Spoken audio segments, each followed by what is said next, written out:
सम्मानित मंच, मैं रमेश डांगी वल्लभनगर से किसान संभाग से बताने हुए किसान भाइयों का उदयपुर में स्वागत है। संक्षिप्त में बताऊंगा मैम सरकार द्वारा सोलर पे अनुदान दिया जा रहा है। सोलर में किसानों के लिए बहुत ही वरदान साबित हुआ है, पर कुछ जटिलताएं हैं वो उसके बारे में बताना चाहूंगा मैं। उसी किसान को सोलर मिलता है जो फव्वारा सेट लेता है। हमारे यहाँ जनजाति बहुल क्षेत्र है, फव्वारा सेट लेने के लिए किसान के पास पैसा नहीं है। दूसरी बात मैम, पहले फव्वारा लेगा उसके बाद सोलर लगेगा। सरकार कहती है जो किसान फव्वारे से या ड्रिप से खेती कर रहा है उसी को सोलर देना है। जब उसके कुएं में मोटर ही नहीं है, सोलर नहीं लगा तो पहले फव्वारा क्यों लेगा? तो पहले तो सरकार की ये हुक्म फव्वारा सेट की अनिवार्यता हटाया जाए, या फिर ऐसा किया जाए कि सोलर लगने के बाद किसान को फव्वारा लेना अनिवार्य रहेगा। ऐसा गाइडलाइन में चेंजेस किया जाए, क्योंकि कोई भी किसान पहले फव्वारा क्यों लेगा? जब उसके कुआं खुदने के बाद सरकार कहती है जो किसान ड्रिप या फव्वारा ले रहा है उसी से सोलर मिलेगा, तो फव्वारे की अनिवार्यता हटाई जाए या सोलर लगने के बाद फव्वारे का रखा जाए।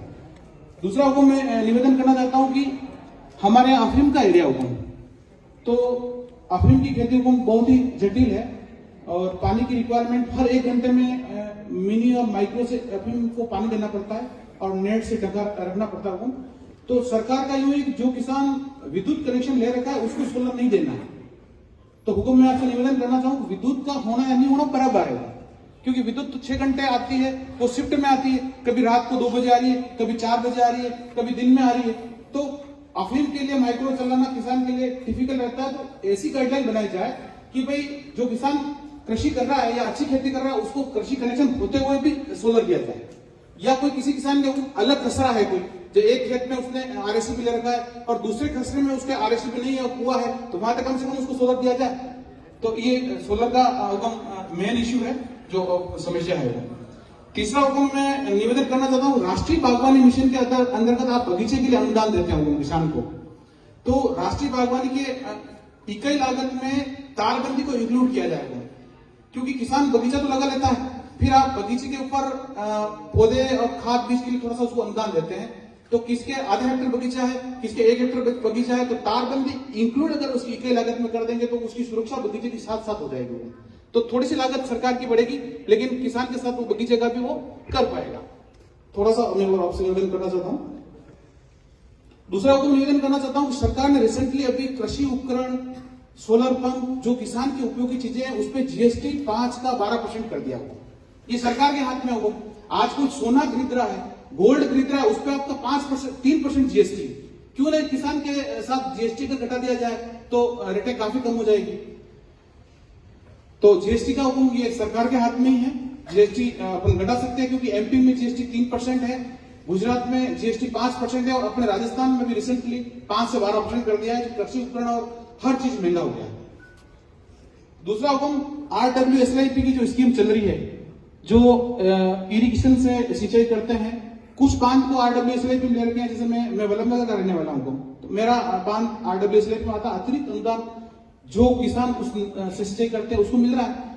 उससे 5 किलोमीटर वैसा का वैसा बांध एक बड़गांव बांध और है, उससे सटा हुआ है, तो भिन्नता है उसमें, वो RWSLIP में नहीं लिया है। तो किसान कहते हैं तुम्हारे को 15% ज्यादा मिल रहा है, हमारे को कम मिल रहा है। तो जो आसपास में बांध है उसको भी RWSLIP स्कीम में जोड़ा जाए। आगे मैं निवेदन करना चाहता हूं कि अफीम का रेट के बारे में। अफीम इतना मुश्किल से पैदावार होती है, उसका भाव सिर्फ 1500 रुपए किलो है। और दूसरा निवेदन करना चाहता हूं कि उसका डोडा चूरा पहले सरकार परचेज करती थी, अभी जलाया जाता है, तो उस डोडा को कम रेट में खरीदे। 1500 रुपए में अफीम खरीद रही है सरकार, तो 1000 रुपए में खरीदे, पर उसको जलाया तो नहीं। तो इससे थोड़ी किसान की आमदनी बढ़ेगी। आगे का निवेदन करना चाहता हूं हुक्म कि हमारे पूरा जनजातीय क्षेत्र है, 80% जो जमीन है हुक्म, जो जिस किसान भाई ने बता दिया कोई तारबंदी में अनुदान कम है, वो मैं बताना चाह रहा हूं तो हमारे यहाँ 1 बीघा 2 बीघा और पहाड़ी क्षेत्र है, और वो किसान जो खेती कर रहा है वो पहाड़ी क्षेत्र में जमीन को काट काट के खेती कर रहा है। तो उसमें एक तो वो दूसरों ने भी निवेदन किया कि जो 1.5 हेक्टेयर जमीन का जो एरिया है उसको कम किया जाए। सोलर पंप में हुक्म आपने जनजातीय क्षेत्र में लगभग 300 कनेक्शन फ्री दिए थे। 60% तो स्टेट गवर्नमेंट और आपकी सब्सिडी थी, राज्य सरकार की और स्टेट की, और 40% TDA जनजातीय विभाग द्वारा किसान को दिया गया था। उसी ईयर में किसान ने लगभग 6000 आवेदन किए होंगे। तो अब जनजाति की सब्सिडी बंद हो गई होगी। तो उसमें जैसे कोई 3 HP का किसान अगर पंप ले रहा है तो उसका फार्मर शेयर 30,000 आ रहा है। 30,000 जनजाति का किसान नहीं दे सकता।